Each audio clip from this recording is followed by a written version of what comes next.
കീഴടക്കാതെ ആമി. ആരോ ഇങ്ങോട്ട് വരുന്നുണ്ട്. നമ്മളെ രണ്ടുപേരെയും വാച്ച് ചെയ്യാനാവും. അഗ്നി അബിയെ തന്നെ നോക്കിക്കൊണ്ട് പറഞ്ഞു. അബി ആ നിമിഷം അപ്പൂപ്പൻ താടി പോലെ ആകാശത്തിലൂടെ പറക്കുന്നതായിട്ടാണ് തോന്നിയത്. അഗ്നിയുടെ സാമീപ്യം അവളെ വല്ലാതെ തളർത്തുന്നുണ്ട് എന്ന് മനസ്സിലായി. ഇതേ സമയം ശ്രുതി താഴെ നിന്നും കയറി വന്ന് അഗ്നിയുടെ റൂമിൻ്റെ വാതിലിനിടയിലൂടെ കാണുന്ന കാഴ്ചയിൽ അവൾ സ്തംഭിച്ചു നിന്നുപോയി. ആ കാഴ്ച അവളെ വല്ലാതെ ദേഷ്യം പിടിപ്പിച്ചു. എന്നാൽ ശ്രുതി പോരുന്നത് കണ്ട് അവളുടെ പിറകെ അനുവും വന്നിരുന്നു. അവളും ഇതേ കാഴ്ച കണ്ടൊന്നനങ്ങാൻ പോലും പറ്റാതെ നിന്നുപോയി. ഇന്ന് രാവിലെ വരെ കീരിയും ബാബു ആയിരുന്നവരാണോ ഈശ്വര ഇങ്ങനെ കെട്ടിപ്പിടിച്ച് പ്രണയത്തോടെ നോക്കി നിൽക്കുന്നത്? എൻ്റെ കണ്ണുകളിൽ കാണുന്നത് എനിക്ക് അങ്ങോട്ട് വിശ്വസിക്കാൻ കഴിയുന്നില്ലല്ലോ. ഏട്ടൻ ഇത് അഭിയേച്ചിയെ കെട്ടിപ്പിടിച്ച് നിൽക്കുന്നു. ഞാൻ കാണുന്നത് സ്വപ്നമാണോ? ആയിരിക്കും. അല്ലാതെ ഈ ഒരു കാഴ്ച നടക്കാൻ ചാൻസ് വളരെ കുറവാ. സ്വയം പറഞ്ഞ് തലക്കൊരു കൊട്ടും കൊടുത്ത് അനു പറഞ്ഞു. ഏയ്, ഇനി സത്യമാണോ? അത് പറഞ്ഞൊന്നുകൂടെ നോക്കി. അയ്യോ, ഇത് സത്യമാ. എൻ്റെ ഏട്ടൻ ഇങ്ങനെയല്ല. ഇതെൻ്റെ ഏട്ടനല്ല. എൻ്റെ ഏട്ടൻ നശിച്ചു പോയേ. അനു നെഞ്ചിൽ കൈവച്ച് എന്തൊക്കെയോ പുലമ്പിക്കൊണ്ടിരുന്നു. എന്നാലും ഇതൊക്കെ കാണേണ്ടി വന്ന ഒരു പെങ്ങളുടെ അവസ്ഥ ആർക്കും പറഞ്ഞാൽ മനസ്സിലാവില്ല. അതും ഒരു സിംഗിളായ പെങ്ങളുടെ. അനു ചുണ്ടി ചുളുക്കി പറഞ്ഞു. പിന്നെ ഒന്നും നോക്കിയില്ല. മുന്നിൽ നിൽക്കുന്ന ശ്രുതിയെ തട്ടി വിളിച്ചു. ഞെട്ടിത്തിരിഞ്ഞു നോക്കിയ ശ്രുതിയെ കണ്ട അനുവിന് വല്ലാത്തൊരു സന്തോഷം തോന്നി. കാരണം ഇങ്ങനെയൊരു കാഴ്ച കാണേണ്ടവൾ തന്നെയാണ് കണ്ടത് എന്നോർത്ത് അവൾ പുളകം കൊണ്ടു. ശ്രുതിക്കാണെങ്കിൽ അനുവിൻ്റെ മുഖത്തെ ചിരിയും കൂടെ കണ്ടതും ദേഷ്യം അതിൻ്റെ ഉച്ചയിലെത്തിയെന്ന് വേണം പറയാൻ.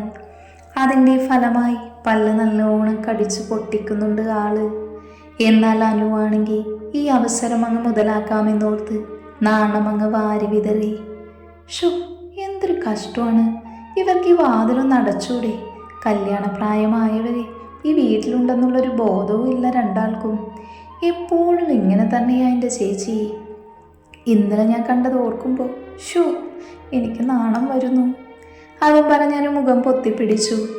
എന്നാൽ ഇവളുടെ വാക്കു കേട്ട് ശ്രുതി വിറഞ്ഞു നിൽക്കുവാണ്. ഇന്നലെ നീ എന്താ കണ്ടത്? ശ്രുതി ചോദിക്കുന്നത് കേട്ട് ഉള്ളിൽ ഊറിച്ചിരിച്ചു. എൻ്റെ ചേച്ചി, എൻ്റെ ഏട്ടനായതുകൊണ്ട് പറയില്ല.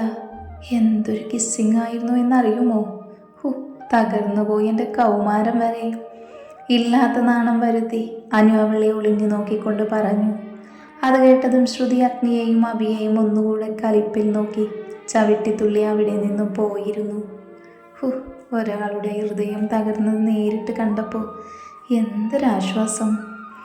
എന്നാലും എൻ്റെ ഏട്ടനെ പെട്ടെന്ന് എന്തു പറ്റി? അതും പറഞ്ഞ് അവരെ നോക്കിയപ്പോൾ ഇപ്പോഴും അതുപോലെ കെട്ടിപ്പിടിച്ച് നിൽക്കുവാണ്. അയ്യോ, ഇതൊക്കെ കണ്ട് സത്യത്തിൽ എനിക്ക് നാണം വരുന്നുണ്ട്. അതും പറഞ്ഞ് വാതിൽ ചാരി അനു താഴേക്ക് ഓടിക്കൊണ്ടിരുന്നു. എന്നാൽ താഴേക്കിറങ്ങിയ ശ്രുതിയുടെ മനസ്സിൽ അപ്പോഴും ആ കാഴ്ച തന്നെയായിരുന്നു. ആദ്യമൊന്നും അച്ഛനും അമ്മയ്ക്കും അഗ്നിയെ ഇഷ്ടമല്ലായിരുന്നു. എന്നാൽ അഗ്നിയുടെ വളർച്ച അവരെയും അസൂയപ്പെടുത്തുന്നതായിരുന്നു. അന്നു മുതലാണ് അച്ഛനും അമ്മയും ഈ ബന്ധത്തിന് താല്പര്യം കാണിച്ചു തുടങ്ങിയത്. എന്നാൽ എൻ്റെ സ്ഥാനത്തിപ്പോൾ മറ്റൊരുത്തി. അത് ഞാൻ ഒരിക്കലും ക്ഷമിക്കില്ല. ഇതിന് നീ അനുഭവിക്കും അഭിരാമി, അനുഭവിപ്പിക്കും ഞാൻ. ചിന്തകൾക്കൊടുവിൽ അവളുടെ മനസ്സ് കെട്ടിപ്പിടിച്ചു നിൽക്കുന്ന രണ്ടുപേരിലും തന്നെ എത്തി നിന്നു. ആ സമയം അഗ്നിയുടെ ചുണ്ടിൽ പ്രണയത്താൽ ചാലിച്ചൊരു പുഞ്ചിരി അവൾ കണ്ടിരുന്നു. അത് ഓർക്കും തോറും അവളുടെ കൈ സോഫയിൽ ഞെരിഞ്ഞമർന്നു. ഇനിയും ഇത് തന്നെ ഓർത്തിരുന്ന തനിക്ക് ഭ്രാന്ത് പിടിക്കുമെന്ന് മനസ്സിലായവൾ തലയൊന്നു കുഴഞ്ഞ് അമ്മയെയും അച്ഛനെയും തിരക്കി റൂമിലേക്ക് പോയി. എന്നാൽ ഇതേ സമയം അഭി അഗ്നിയുടെ നെഞ്ചിൽ തല ചേർത്ത് വെച്ച് കിടക്കുവാണ്. അവൻ്റെ കൈപ്പിടിയിൽ ഒതുങ്ങി ഒരു പൂച്ച കുഞ്ഞിനെ പോലെ നിൽക്കുവാണവൾ.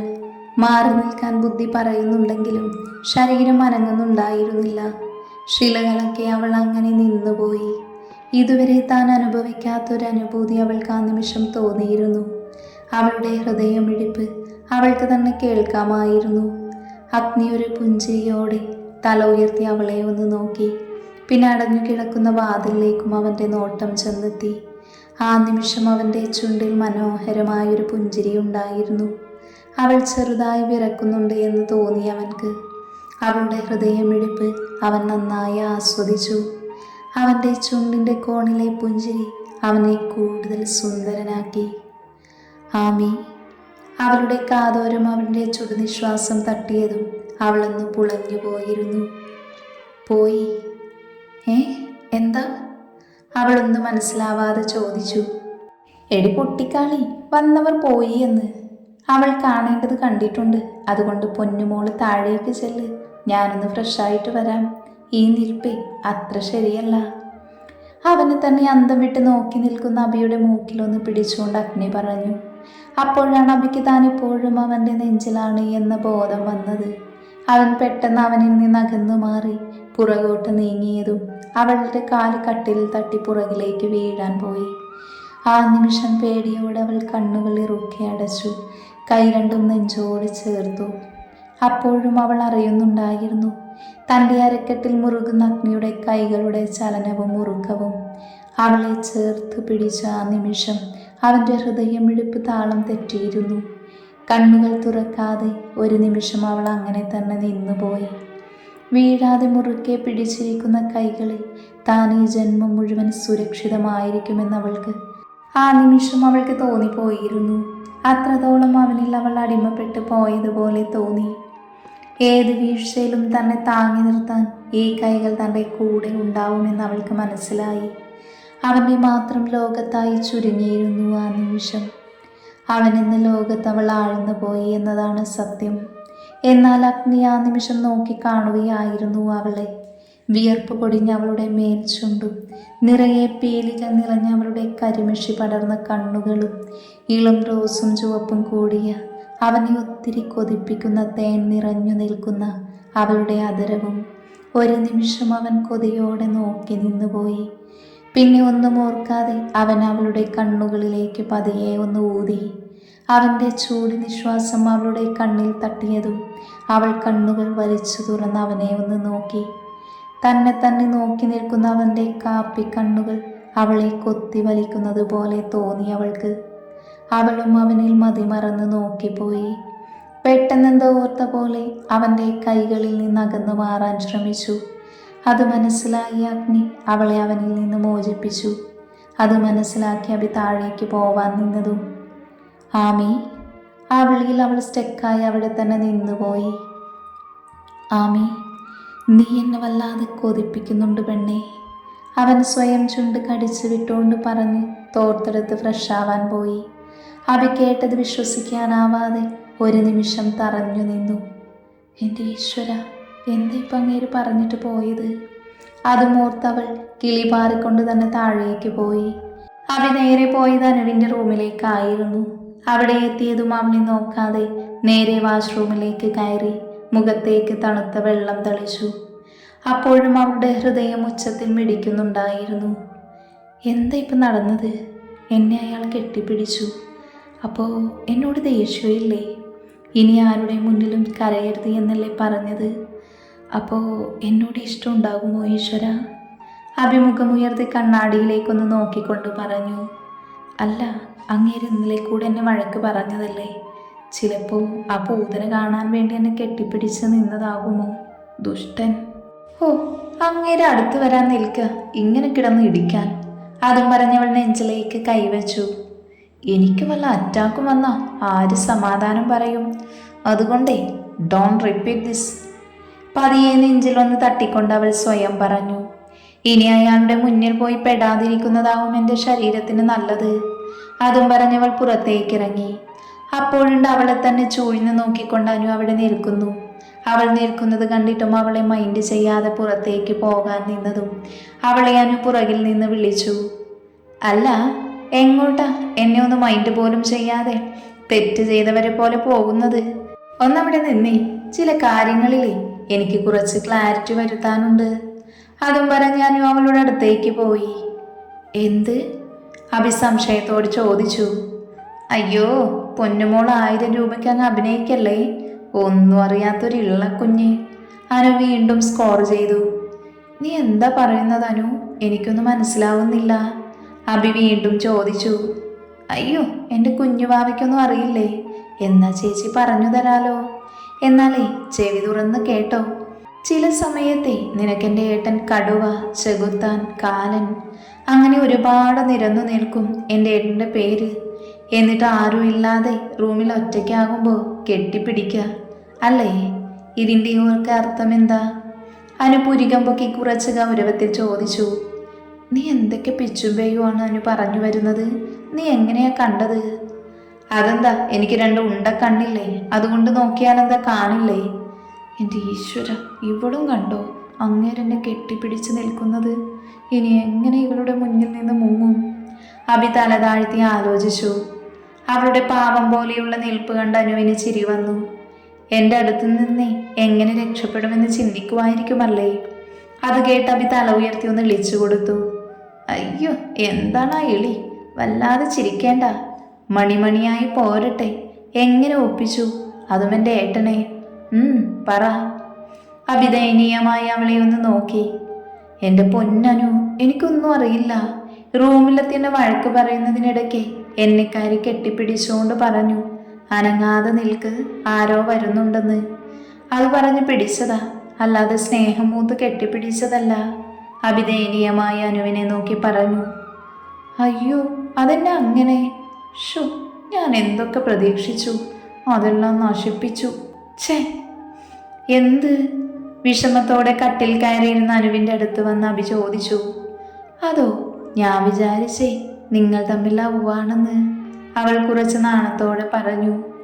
അയ്യേ, നിന്റെ ഏട്ടനെ കുറിച്ച് അങ്ങനെ ചിന്തിക്കാനേ പാടില്ല.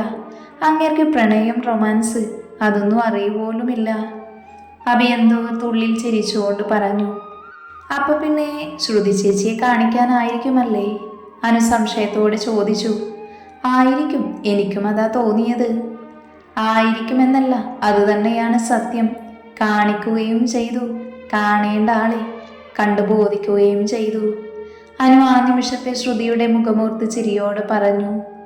നീ എന്തൊക്കെയാണു പറയുന്നത്? മനുഷ്യന് മനസ്സിലാകുന്ന ഭാഷയിൽ പറ. അത് ചേച്ചി, നിങ്ങൾ കെട്ടിപ്പിടിച്ചു നിൽക്കുന്നതേ ശ്രുതി ചേച്ചി കണ്ടു, ഒപ്പം ഞാനും. ഇളിച്ചോണ്ട് പറയുന്ന അനുവിനെ അഭി കൂർപ്പിച്ചൊന്ന് നോക്കി. ചേച്ചി എന്നെ നോക്കുമെന്നും വേണ്ട, എനിക്കറിയുമോ അവിടെ ഏപ്പട ഓടുകയാണെന്ന്? ഞാൻ ആ പൂതനയുടെ പുറകെ പോണതല്ലേ, പക്ഷെ പോയത് നന്നായി. അതുകൊണ്ടല്ലേ അങ്ങനെ നല്ലൊരു സീന് കാണാൻ പറ്റിയത്. അഭിയെ ഒളിയണ്ണാലെ നോക്കിക്കൊണ്ട് അനു പറഞ്ഞതും അഭി തലയെണ്ണെടുത്ത് അവളുടെ നടുമ്പുറം നോക്കി ഒറ്റയടി അങ്ങ് വെച്ചു കൊടുത്തു. പിന്നെ രണ്ടും കൂടി അടിയും ചിരിയുമായിരുന്നു. അതേസമയം ഗീതയുടെയും ജവിയുടെയും അടുത്ത് പോയി എല്ലാം വള്ളി പുള്ളി തെറ്റാതെ പറഞ്ഞു കൊടുത്തിരുന്നു ശ്രുതി. അത് കേട്ട് ഗീതയുടെ മനസ്സിൽ അഭിയോട് കൂടുതൽ ദേഷ്യം നിറഞ്ഞു. എൻ്റെ മോള് വിഷമിക്കേണ്ട, എൻ്റെ മോൾക്ക് തന്നെ അഗ്നിയെ കിട്ടും. അവളെ നമുക്കിവിടെ നിന്നും അഗ്നിയുടെ മനസ്സിൽ നിന്നും പുകച്ച് പുറത്ത് ചാടിക്കണം. അതിനുള്ള പണിയാണ് ഇനി നമ്മൾക്ക് 3 പേർക്കും. അഭിരാമി, നീ കാത്തിരുന്നു. ഇനി കുറച്ച് ദിവസം മാത്രമേ നീ മംഗലത്ത് വീട്ടിലും അഗ്നിയുടെ മനസ്സിലും ഉണ്ടാവത്തുള്ളൂ. ഗീത ദേഷ്യത്തോടെ പുലമ്പിക്കൊണ്ടിരുന്നു. കുറച്ച് സമയത്തിനു ശേഷം ആമി, താഴേക്ക് വന്ന അഗ്നി അഭിയെ കാണാതെ ഉച്ചത്തിൽ വിളിച്ചു. അവൻ്റെ ശബ്ദം കേട്ട് അഭി ഓടി ഹാളിലേക്ക് വന്നതും പുറകെ അനുവും വന്നു. ഇതേ സമയം തന്നെയാണ് ശ്രുതിയും ഗീതയും അങ്ങോട്ട് വരുന്നത്. അഭിയെ കണ്ടതും അഗ്നി അടുത്ത് ചെന്ന് അവളോട് ചോദിച്ചു. ഫുഡ് എടുത്തു വെച്ചോ നീ? നല്ല വിശപ്പുണ്ട്. ഇല്ല, ഞാൻ വേഗം എടുത്തു വെക്കാം. അവൾ വേഗം കിച്ചണിലേക്ക് ഓടാൻ തുടങ്ങിയതും ഗീത ഇടക്ക് കയറി പറഞ്ഞു. അല്ലേലും ഈ പ്രായം പക്വതയും ഇല്ലാത്തതിനെയൊക്കെ കെട്ടിയാൽ ഇങ്ങനെ ഇരിക്കും. ഭർത്താവിന് വേണ്ടതൊക്കെ കണ്ടറിഞ്ഞു ചെയ്യാൻ പഠിക്കണം. അതെങ്ങനെ? ഇതൊക്കെ വീട്ടിൽ നിന്ന് പഠിപ്പിച്ചല്ലേ വിടേണ്ടത്? അതൊന്നും കാണില്ല. അഭിഗീത പറയുന്നത് കേട്ട് അറിയാതെ അഗ്നിയുടെ മുഖത്തേക്ക് നോക്കി. അവൻ അവളെ നോക്കാതെ ഡൈനിങ് ടേബിളിനടുത്തേക്ക് നടന്ന് ചെയറു വലിച്ചിട്ടിരുന്നു. അവനൊന്നും മിണ്ടാത്തത് കണ്ടതും അഭിയെ നോക്കി ഒന്ന് പുച്ഛിച്ച് ചിരിച്ചുകൊണ്ട് ശ്രുതി അഗ്നിയുടെ അടുത്തേക്ക് നടന്നു. അഗ്നിക്ക് ഞാൻ ഫുഡ് എടുത്തു തരാം. അവൾ അടുക്കളയിലേക്ക് പോകാൻ നിന്നതും അഗ്നി ദേഷ്യത്തോടെ മുഖം ഉയർത്തി അഭിയെ നോക്കി. ആമി, ഞാൻ എത്ര നേരമായി നിന്നോട് ഫുഡ് എടുക്കാൻ പറഞ്ഞിട്ട്? വേഗം ആവട്ടെ. അഗ്നി പറഞ്ഞതും അത്രയും നേരം വീർപ്പിച്ചു വെച്ച അഭിയുടെ മുഖത്തൊരു ചിരി വിരിഞ്ഞു. അവൾ ശ്രുതിയെ മാറ്റി ഓടി അടുക്കളയിലേക്ക് കയറി വേഗം ദോശയും സാമ്പാറും എടുത്തു വന്നു. അവൾക്ക് പുറകെ ഒരു പാത്രത്തിൽ ചട്നിയുമായി അനുവും വന്നു. ശ്രുതിയാണെ ആകെ ചമ്മി അതിനു മുകളിൽ ദേഷ്യവും വന്ന് നിൽപ്പാണ്. ഗീത അവളോട് കണ്ണുകൊണ്ട് അടങ്ങി നിൽക്കാൻ പറയുന്നുണ്ട്. നിങ്ങൾ കഴിച്ചോ? അഗ്നി അനുവിനെ നോക്കി ചോദിച്ചു. ഞാൻ കഴിച്ചു ഏട്ടാ. ഏട്ടനില്ലാത്തതുകൊണ്ട് അമ്മ കുറെ നിർബന്ധിച്ചപ്പോൾ അഭിയച്ചൊരു ദോശ നുള്ളിപ്പെറുക്കി കഴിച്ചേ ഉള്ളൂ. പാവം, വിശപ്പ് മാറിയിട്ടുണ്ടാവില്ല. ശ്രുതിയെ ഏറുകണ്ണിട്ട് നോക്കി അനു സങ്കടം വാരി വിതറി പറഞ്ഞു. ഇതൊക്കെ എപ്പോ എന്ന എക്സ്പ്രഷൻ ഇട്ട് അഭി അനുവിനെ നോക്കി. വിശക്കാത്തത് കൊണ്ട് കഴിക്കാതിരുന്നതിന് അവൾ ഇങ്ങനെയാക്കുമെന്ന് അഭിയും ഒരിക്കലും ഓർത്തില്ല. പെട്ടെന്നാണ് അവൾക്ക് മുന്നിലേക്ക് അവൻ്റെ കൈ നീണ്ടു വന്നത്. മുറിച്ചു പിടിച്ചൊരു കഷ്ണം ദോശ അവൻ അവൾക്ക് നേരെ നീട്ടി. അനുവാണ് ഇതിപ്പോൾ എന്താ ഇവിടെ നടക്കുന്നതെന്ന് എക്സ്പ്രഷൻ ഇട്ട് കണ്ണും തള്ളി വായും പൊളിച്ച് അഗ്നിയെയും അഭിയെയും മാറി മാറി നോക്കി. കഴിക്ക്. അഗ്നിയുടെ ശബ്ദം കേട്ടാണ് അഭിയും അനുവും ബോധത്തിലേക്ക് വന്നത്. അവനെ നോക്കി അഭി അറിയാതെ വാ തുറന്നുപോയി. അവനാണെങ്കിൽ ഇതൊന്നും ശ്രദ്ധിക്കാതെ കഴിപ്പ് തുടർന്നു. ഇടക്ക് അവൾക്കും കൊടുത്തു. ഏട്ടാ, എന്താടി ഒച്ച വെക്കാതെ? ഞാൻ എന്നാ അന്തരീക്ഷത്തിൽ ആവിയായി പോയോ? ഞാൻ ഇരിക്കുന്ന കാണുന്നില്ല ഏട്ടൻ? എനിക്കെന്നാ തരാത്തേ? നീയല്ലേ നേരത്തെ കഴിച്ചു എന്ന് പറഞ്ഞത്? പിന്നെ നിനക്കെന്തിനാ ഇപ്പോ? എന്ന് വെച്ച് എനിക്കിപ്പോൾ വിശപ്പില്ലാന്ന് ഞാൻ പറഞ്ഞു ഇല്ലല്ലോ. ഇത് പക്ഷാഭേദമാണ്. ഭാര്യയെ കിട്ടിയപ്പോൾ അനിയത്തി കറിവേപ്പില. അല്ലേലും അങ്ങനെ തന്നെയും നടക്കുള്ളൂ. കൊള്ളാം. അനു ഇല്ലാത്ത കണ്ണുനീർ തുടച്ചു. അഗ്നി അവൾക്കും വാരിക്കൊടുത്തു. ഇനി കരയണ്ട, കഴിക്ക്. ഇതെല്ലാം കണ്ട് കലിതുള്ളി ശ്രുതിയും ഗീതയും മുറിയിൽ കയറി വാതിലടച്ചു. എനിക്ക് വയ്യ. ഒരു ഗുണ്ട് കിട്ടിയ ഞാനിപ്പോൾ പൊട്ടിച്ചേനെ. അവരുടെ പോക്ക് കണ്ടില്ലേ? എനിക്കങ്ങ് ഇഷ്ടായി. അവരുടെ അണ്ണാക്കിലോട്ട് തന്നെ പൊട്ടിക്കണം. അനു സന്തോഷം കൊണ്ട് ഇരുന്നിരുന്ന് ചാടി എണീറ്റ് കഴിഞ്ഞാണ് അഗ്നിയുടെ കാര്യം ഓർമ്മ വന്നത്. അവൾ വേഗം അവൻ്റെ മുഖത്തേക്ക് നോക്കി ഒന്ന് ഇളിച്ചു കാണിച്ചു. എൻ്റെ കയ്യിൽ നിന്ന് വാങ്ങും കേട്ടോ നീ. അഗ്നി ദേഷ്യത്തോടെ ഒന്ന് പറഞ്ഞതും അനു ഓടി മുറിയിൽ കയറി. ഇനി അവിടെ നിന്ന ഏട്ടൻ്റെ കയ്യിലുള്ളതും വായിലുള്ളതും കേൾക്കേണ്ടി വരുമെന്ന് അവൾക്കുറപ്പായിരുന്നു. വാ കഴുകിയിട്ട് പോടി. അഗ്നി വിളിച്ചു പറഞ്ഞിട്ടും അവൾ കേൾക്കാതെ ഓടി. അഭിപതി അവൾക്ക് പുറകെ പോകാനായി എണീറ്റതും അഗ്നി അവളുടെ കയ്യിൽ കയറി പിടിച്ചു. അവിടെ തന്നെ അവളെ ഇരുത്തിച്ചു. എവിടെ പോവുക? മുഴുവൻ കഴിച്ചിട്ട് പോയാ മതി. അവൻ പതിയെ അവൾക്ക് വേണ്ടി ഭക്ഷണം വായിൽ വെച്ചു കൊടുത്തുകൊണ്ട് പറഞ്ഞു. എന്തിനാണെന്നറിയാതെ അവളുടെ കണ്ണുകൾ ആ നിമിഷം നിറയുന്നുണ്ടായിരുന്നു. അത് പക്ഷേ സന്തോഷമുണ്ടായിരുന്നു എന്ന് മാത്രം.